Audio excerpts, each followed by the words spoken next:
শুনো ফুলকপি, তুমি কিন্তু আমাদের কোম্পানির একজন ট্যালেন্টেড কর্মচারী। Thank you sir. আমি আমার জায়গা থেকে নিজের দায়িত্বটা পালন করি। তুমি চাইলে অতি শীঘ্রই প্রমোশন পেতে পারো। মানে কোম্পানির কাজের পাশাপাশি যদি আমাকে একটু পার্সোনাল সময় দাও, অনেক টাকা পাবে। কি ব্যাপার, আজ এত দেরি হলো কেন? আর তোমাকে দেখতে এত ক্লান্ত লাগছে কেন? আজ অফিসে অনেক কাজের চাপ ছিল, তাই। এই নাও, টাকাগুলো রাখো। এত টাকা কোথায় পেলে তুমি? আমার প্রমোশন হয়েছে, তাই। শুনো ফুলকপি, আমি তোমার জন্য অপেক্ষা করছি। তুমি আজকে রাতেই চলে আসো, টাকা রেডি আছে।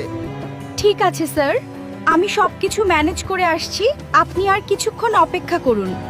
ফুলকপি, এত রাতে তুমি কোথায় যাচ্ছ? অফিসে জরুরি একটা কাজ আছে। এত রাতে অফিসে আবার কিসের কাজ? এগুলো তুমি বুঝবে না। সারাদিন তো শুধু বাসায় থাকো, 2 টাকা ইনকাম করার তো মুরদ হয় না। আজ 3 দিন হয়ে গেল ফুলকপির কোনো খবর নাই। কল দিতেছি, ফোনটাও তো বন্ধ করে রেখেছে। ফুলকপির কোনো বিপদ হলো না তো? তোমরা কি কেউ আমার ফুলকপিকে দেখেছো? আমার ফুলকপিকে খুঁজে পাচ্ছি না। আমি এখন কোথায় খুঁজবো? স্যার, গত 3 দিন আগে আমার বউ ফুলকপি অফিসের কথা বলে রাতে বেরিয়ে আসে। এখন পর্যন্ত তার কোনো খোঁজ নাই। প্লিজ কিছু একটা করেন। চিন্তা করবেন না, আমরা দেখছি। বলুন, আমার বউ কোথায়? সেদিন রাতে অফিসের কাজের কথা বলেই বের হয়ে এসেছিল, এখন পর্যন্ত বাড়িতে ফেরেনি। জবাব দিন। তোর বউ আমার এখানে আসেনি। বিরক্ত করিস না আমাকে। এখনই বেরিয়ে যা, নয়তো সিকিউরিটি ডাকতে বাধ্য হব।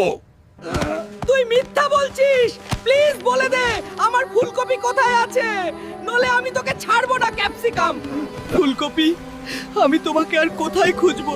পুরো শহরটা খুঁজে শেষ করলাম, তবুও তোমার সন্ধান পেলাম না। মিস্টার আলু, আপনি একটু দয়া করে নদীর ধারে ব্রিজের নিচে আসুন। এখানে একটা লাশ পাওয়া গেছে, এসে শনাক্ত করুন। এগুলো আমি কি শুনলাম? এটা হতে পারে না। আমার ফুলকপির সাথে এরকমটা কেন হবে? না, ফুলকপি, তোমার সাথে এরকমটা হতে পারে না।